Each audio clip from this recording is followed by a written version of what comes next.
Anomie theatre visit നടത്തിയപ്പം ഒരുപാട് പ്രേക്ഷകർ ഭാവനെ നേരിട്ട് കണ്ടിട്ട് അവരുടെ സ്നേഹമൊക്കെ അറിയിച്ചിട്ടുണ്ടായിരുന്നു. ഒരുപാട് ആളുകൾ ഓഡിയൻസ് ഭാവനെ സ്ക്രീനിൽ കാണാൻ ആഗ്രഹിക്കുന്നുണ്ട്. അതേപോലെ ഒരുപാട് ഫിലിം മേക്കേഴ്സ് ആണെങ്കിലും ഭാവനെ വെച്ച് സിനിമ ചെയ്യാൻ ആഗ്രഹിക്കുന്നുണ്ട്.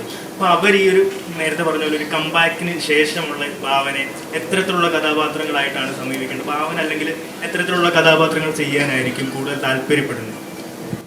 ഫസ്റ്റ് ഓഫ് ഓൾ ഞാനിങ്ങനെ കംബാക്ക് എന്നൊന്നും പറയില്ല. ഞാൻ അങ്ങനത്തെ ഒരു വാക്കേ ഉപയോഗിക്കില്ല. കംബാക്കാണ് എൻ്റെ കംബാക്ക് ഒന്നുമില്ല. ഞാൻ കുറച്ചു കാലം മുമ്പ് സിനിമയൊക്കെ ചെയ്തുകൊണ്ടിരിക്കുകയായിരുന്നു. അങ്ങനെയൊന്നുമില്ല. ഈ സിനിമ, ഈ ക്യാരക്ടർ, ഈ പ്രോജക്റ്റ് എനിക്ക് ഇഷ്ടപ്പെട്ടു, ഞാൻ ചെയ്തു.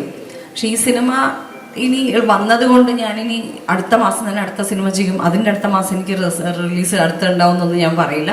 എനിക്ക് ഒരു മേക്കറിന് അല്ലെങ്കിൽ ഒരു ഡയറക്ടറിന്, ഒരു ഫിലിം മേക്കറിന് ഇത് ഭാവന ചെയ്താൽ കറക്റ്റായിരിക്കും എന്നുള്ളൊരു ക്യാരക്ടർ വരുമ്പോഴേ അവരെന്നെ വിളിക്കുകയുള്ളൂ. അല്ലാതെ ഭാവന ഇപ്പോൾ ഒരു കംബാക്ക് നടത്തിയ കാരണം അടുത്ത സിനിമയിൽ ഭാവനയെ ഞാൻ വിളിച്ചേക്കാരും പറയില്ല. അതുകൊണ്ട് ഒരു നല്ല ക്യാരക്ടറാണ് ഇത് ഭാവന ചെയ്താൽ ഓക്കെ ആയിരിക്കും എന്ന് പറയുമ്പോൾ എനിക്ക് വരുന്നതാണ്. അത് ഞാൻ കേട്ടിട്ട് എനിക്ക് ഓക്കെ ആകുമ്പോഴാണ് ഞാൻ കമ്മിറ്റ് ചെയ്യുന്നത്. അത് ചിലപ്പോൾ 3 മാസം എടുക്കാം, 4 മാസം എടുക്കാം, ചിലപ്പോൾ 6 മാസം എടുക്കാം. അപ്പോൾ ഒരു കംബാക്ക് നടത്തിയ ഉടനെ ഇനി ഞാൻ അടുത്ത എല്ലാ മാസവും റിലീസ് വെക്കുന്ന എനിക്ക് ഒരിക്കലും പറയാൻ പറ്റില്ല. അതുകൊണ്ട് റോങ് യൂസ് ഞാൻ ഉപയോഗിക്കില്ല കംബാക്ക് എന്നുള്ളത്. പക്ഷെ അങ്ങനെ ഇന്ന പോലത്തെ ക്യാരക്ടറൊന്നുമില്ല. അവർക്ക് ഇത് ഭാവന ചെയ്താൽ ഓക്കെ ആയിരിക്കും എന്ന് കൺവിൻസിംഗ് ഉള്ള ക്യാരക്ടറുമായിട്ട് എൻ്റെ അടുത്ത് വരുമ്പോൾ എനിക്കും അത് ഇഷ്ടപ്പെടുകയാണെങ്കിൽ ഡെഫിനറ്റ്ലി ഞാൻ കമ്മിറ്റ് ചെയ്യും. സൂപ്പർ വുമൻ, ലോക വാമ്പയർ ഒരു സ്റ്റോറി ഭയങ്കര ആ സമയത്ത് ഭയങ്കര യുണീക്കായി നമ്മൾ മലയാളത്തിൽ ഇതുവരെ ആരും ചെയ്തിട്ടില്ല. അപ്പം ഇനി അങ്ങനത്തെ ഒരു മൂവി വന്നാൽ ചോദിച്ചാൽ എനിക്ക് അറിഞ്ഞോളൂ. പക്ഷെ ഓഫ്കോഴ്സ് നേരത്തെ പറഞ്ഞ പോലെ സ്ക്രിപ്റ്റ് നല്ലതാണ്, എനിക്ക് ഇൻട്രസ്റ്റഡ് ആണെങ്കിൽ ചെയ്യും. അങ്ങനെയൊന്നുമില്ല. നല്ല ക്യാരക്ടേഴ്സ് നല്ല സിനിമ എന്നുള്ളതല്ലോ. അത് ഒരാളും എന്തായാലും ഒരു നല്ല ക്യാരക്ടർ ചെയ്തില്ലേ, അത് നമ്മൾ അപ്രിഷ്യേറ്റ് ചെയ്യുന്നു. ഇനി അതുപോലത്തെ ഒരു ക്യാരക്ടർ എനിക്ക് ചെയ്യണമെന്ന് എനിക്കില്ല.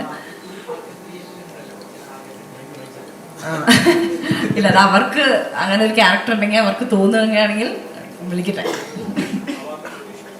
അവാർഡോ? ഇല്ലില്ല. ഇനി വല്ല CGക്കും ഒക്കെ കിട്ടുകയാണെങ്കിൽ നമ്മൾ ഭയങ്കര സന്തോഷമായിരിക്കും. CG ബാക്ക്ഗ്രൗണ്ട് സ്കോർ ഒക്കെ നന്നായി ഡിസേർവ് ചെയ്യുന്നുണ്ട്. അവാർഡ് കിട്ടുന്ന ഒന്നും എനിക്ക് തോന്നുന്നില്ല. അങ്ങനെയൊന്നുമില്ല. 2002 നമ്മളിവിടെയാണ് മലയാള സിനിമയിൽ വന്നത്. ഇപ്പോൾ 24 വർഷമായി സിൽവർ ജൂബിലി എടുക്കുകയാണ്. കരിയർ ഇങ്ങനെ പ്ലാൻ ചെയ്ത് പോവാണോ? അപ്പോൾ ത്രില്ലർ ജോണറുകൾ സൗത്ത് ഇന്ത്യയിൽ അത്യാവശ്യം മാർക്കറ്റ് ഉണ്ട്, കന്നഡ, തെലുങ്കിലൊക്കെ. അതിൽ കൂടുതലും ഇങ്ങനത്തെ ത്രില്ലർ മൂവികളല്ല ചെയ്തിട്ടുള്ളത്. ഞാൻ കന്നഡയിൽ ഒരു കേസ് ഓഫ് കൊണ്ടാന എന്നൊരു ത്രില്ലർ ഫിലിം ചെയ്തിട്ടുണ്ട്. ഹണ്ട് ഹൊററാണ്, പ്രേതമാണ്. മറ്റേ ത്രില്ലർ അല്ല. അത് കുറച്ച് എനിക്കിടെ കുറെ പേർക്ക് കൺഫ്യൂഷൻ ഉണ്ട്, ത്രില്ലറാണോ ഹൊററാണോ. അത് ഹണ്ട് പ്രോപ്പർ പ്രേതമാണ്, പ്രേതം. അത് മറ്റേ ഇത് കറക്റ്റ് ഇൻവെസ്റ്റിഗേഷനാണ്. അപ്പം കേസ് ഓഫ് കൊണ്ടാന എന്ന് പറഞ്ഞാൽ ഞാനൊരു കന്നഡ ഫിലിം ചെയ്തിട്ടുണ്ട്. അത് ഇൻവെസ്റ്റിഗേഷൻ ആയാലും ഞാൻ പോലീസ് ഓഫീസറാണ്. അതല്ലാതെ ത്രില്ലേഴ്സ് ഞാൻ അധികം ചെയ്തിട്ടില്ല കേട്ടോ. എനിക്ക് ത്രില്ലർ ഭയങ്കര ഇഷ്ടമാണ്. പക്ഷെ എന്ന് കരുതി ഇനി വരികയാണെങ്കിലും നമുക്ക് ഇൻട്രസ്റ്റിംഗ് ഇൻട്രീഗിങ് ആയിട്ടുള്ള ക്യാരക്ടർ ആണെങ്കിൽ ചെയ്യും. ത്രില്ലർ മാത്രമേ കൂടുതൽ ത്രില്ലർ ചെയ്യണം അങ്ങനെയൊന്നുമില്ല. നമ്മളൊരു ആക്ടർ എന്നുള്ള രീതിയിൽ എത്രയും വ്യത്യാസമുള്ള ക്യാരക്ടേഴ്സ് വരുന്നു അത് ചെയ്യുന്നു എന്ന് മാത്രം. മനോരമ സ്റ്റുഡിയോസിന്റെ ഫസ്റ്റ് മലയാളം പടം അവരെടുത്ത് ചെയ്യാൻ പോകുന്നത് ദൃശ്യം 3 അല്ലേ? സെക്കൻഡ് ഇതിനു മുമ്പ് അവര് ഒരു സിനിമയിൽ അസോസിയേറ്റ് ചെയ്തിട്ടുണ്ടായിരുന്നു. കഴിഞ്ഞ വർഷം ഇറങ്ങിയ ദാവീദ് ആന്റണിയുടെ ഒരു പടം, പെപ്പയുടെ. ഇത് അവരുടെ സെക്കൻഡ്. ഈ ചതിക്കാത്ത തന്തു റിലീസ് ഉണ്ടാവും? അതെനിക്കറിയില്ല കേട്ടോ, എനിക്കറിഞ്ഞൂടാ.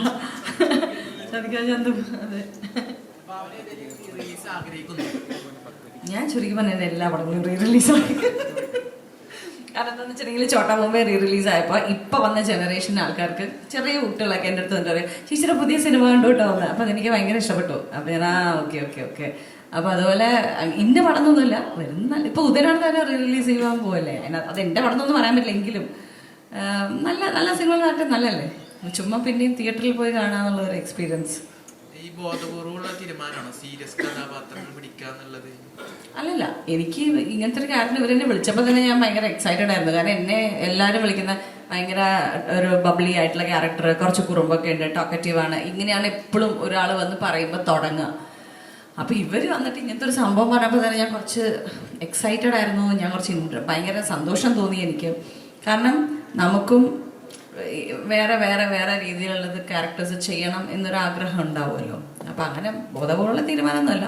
ഇനിയും ഫൺ ക്യാരക്ടേഴ്സ് വന്നാൽ ഞാൻ ചെയ്യും. നല്ലതാണ്, എനിക്ക് ഇഷ്ടപ്പെട്ട എന്തായാലും ചെയ്യും.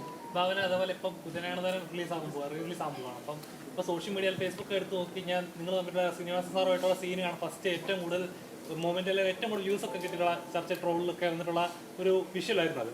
ഇന്ന് അത് ഓർക്കുമ്പോൾ പ്രേക്ഷകർ അത്ര എൻഗേജിങ് ആയിട്ട് അപ്പോൾ ആ സെറ്റിൽ ആ സമയത്ത് ഉണ്ടായിരുന്ന ഫീലിംഗ് ഒക്കെ ഉണ്ട്. Sreenivasan sir face to face നിന്ന് അങ്ങനത്തെ ഡയലോഗ് പറയുമ്പോൾ എങ്ങനെയുണ്ടായിരുന്നു? എനിക്ക് തോന്നുന്നു അദ്ദേഹത്തിന്റെ പോലെ ഒരാളുടെ കൂടെ എനിക്ക് അത്രയും ചെയ്യാൻ പറ്റിയിട്ടുള്ളൂ. പക്ഷെ അത് തന്നെ എനിക്കിപ്പോൾ ആലോചിക്കുമ്പോൾ ഭയങ്കര സന്തോഷമാണ്. കാരണം അങ്ങനെ ഒരു ലെജൻഡിന്റെ കൂടെ നമ്മൾ സ്ക്രീൻ സ്പേസ് ചെയ്യുക അല്ലെങ്കിൽ ഒരു ക്യാരക്ടർ ചെയ്യാൻ പറ്റുക എന്ന് പറയുമ്പോൾ അന്ന് നമുക്ക് അതിന്റെ വാല്യൂ മനസ്സിലാവില്ല. അന്ന് നമുക്ക് ഒരു പേടിയും ടെൻഷനും ഒക്കെ, ഞാനും കുറച്ച് ഇനീഷ്യൽ സ്റ്റേജ് ഒയ്യോ വലിയ ആക്ടേഴ്സ്. പക്ഷെ ഇപ്പം അതിന്റെ വില ശരിക്കും മനസ്സിലാവും. അദ്ദേഹത്തിനെ പോലെ ഒരാളുടെ കൂടെ നമ്മളൊരു മൂവിയിൽ വർക്ക് ചെയ്യാൻ പറ്റി. ഞങ്ങളൊരു ഷോ ചെയ്തിട്ടുണ്ട് 1 month.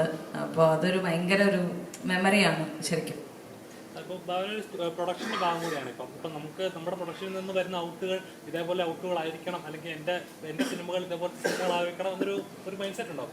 എങ്ങനത്തെ ടൈപ്പ് സിനിമകൾ ചെയ്യാൻ പ്രൊഡക്ഷൻ? നല്ല സിനിമ, നല്ല ക്വാളിറ്റിയുള്ള സിനിമകൾ.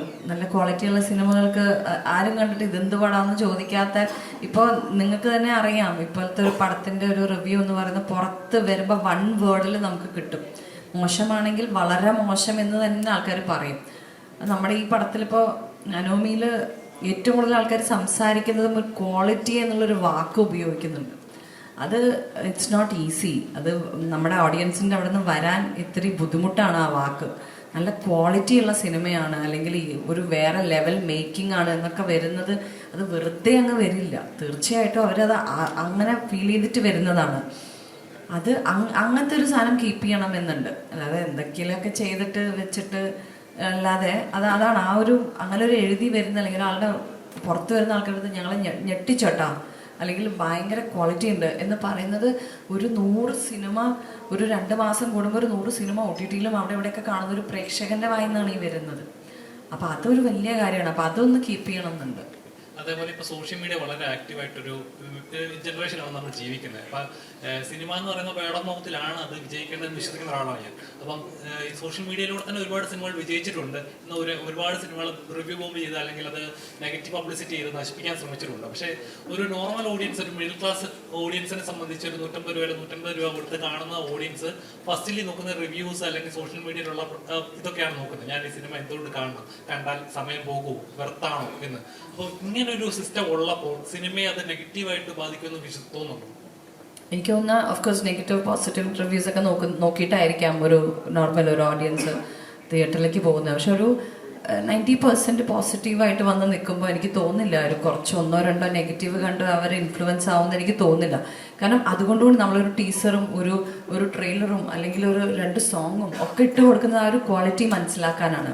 അപ്പോൾ വെറുതെ ഇരുന്ന് എന്തെങ്കിലും ഇപ്പോൾ ഒരു 10 നല്ല കമൻസിനായാലും 1 എണ്ണം എനിക്ക് അത്രയ്ക്ക് വർക്കായില്ല എന്ന് പറയുന്നതിൽ ഇൻഫ്ലുവൻസ് ആവുന്ന ആൾക്കാരോട് നമുക്ക് പറഞ്ഞിട്ട് കാര്യമില്ല. കാരണം അതാണ് ഒരു ഗിവ് ഇറ്റ് എ ചാൻസ് ആണ്. ഒരു ടീസർ അല്ലെങ്കിൽ ഒരു ട്രെയിലർ കണ്ടു കഴിഞ്ഞാൽ അത്യാവശ്യം ജഡ്ജ് ചെയ്യാൻ കഴിവുള്ള ഓഡിയൻസ് ആണ് മലയാളി ഓഡിയൻസ്. അപ്പോൾ അവരുടെ ടേക്കാണത് കംപ്ലീറ്റ്ലി. ചിലത് ഇപ്പം ഞാൻ പ്രതീക്ഷിക്കാതെ പോയ കണ്ട ചില സിനിമകൾ ഇത് അടിപൊളിയാണല്ലോ എന്ന് എനിക്ക് തോന്നാറുണ്ട്. ചില സിനിമകൾ ഭയങ്കര ഹൈപ്പ് കയറി കേട്ട് ഞാൻ പോയി കാണുമ്പോൾ ഇതെന്ത് പടം എന്നും തോന്നിയിട്ടുണ്ട്. അപ്പോൾ ഓരോരുത്തരുടെയും പേഴ്സ്പെക്റ്റീവാണത്. അപ്പോൾ വേറൊരാളുടെ കാര്യത്തിൽ ഇൻഫ്ലുവൻസ് ആവാതിരിക്കുക. കളക്റ്റീവ്ലി നമ്മൾ പെട്ടെന്ന് കേൾക്കുമ്പോൾ നമുക്കൊരു തീരുമാനം ഉണ്ടാവില്ല. അല്ലെങ്കിൽ ചിലപ്പോൾ ഭയങ്കര ഹിറ്റായിട്ടുള്ളൊരു സിനിമ വർക്കാവാത്തൊരു 10 പേരുണ്ടാവും. പക്ഷെ ആ 10 പേരുടെ കേട്ടിട്ട് ബാക്കി എല്ലാവരും എന്നാൽ ഞങ്ങൾ കാണുന്നില്ല എന്ന് പറഞ്ഞിട്ട് ഇരിക്കുന്നതിൽ അർത്ഥമില്ല. ഉണ്ടാവും, ഉറപ്പായിട്ടും നമ്മുടെ ചുറ്റും ചോദിച്ചാൽ തന്നെ ഉണ്ടാവും. ഒരു ബ്ലോക്ക് ബസ്റ്റർ മൂവി എടുത്തിട്ട് എനിക്ക് പക്ഷെ അത്ര ഇഷ്ടപ്പെട്ടില്ല കേട്ടോ എന്ന് പറയണ ഒരു 10 പേരെങ്കിലും നമ്മുടെ ലൈഫിലുണ്ടാവും. എനിക്കൊക്കെ അറിയണ്ട ഇഷ്ടംപോലെ പേരുണ്ടായിരുന്നു. അപ്പം അങ്ങനെ കുറേ ഒരു വലിയ പോസിറ്റിവിറ്റി എൻ്റെ സൈഡിൽ 2-3 പേര് ഇത്തിരി സ്ലോ ആണ് അല്ലെങ്കിൽ അങ്ങനെ ഇങ്ങനെ എന്ന് പറയുന്നതിൽ വലിയ അർത്ഥമുണ്ടെന്ന് എനിക്ക് തോന്നുന്നില്ല.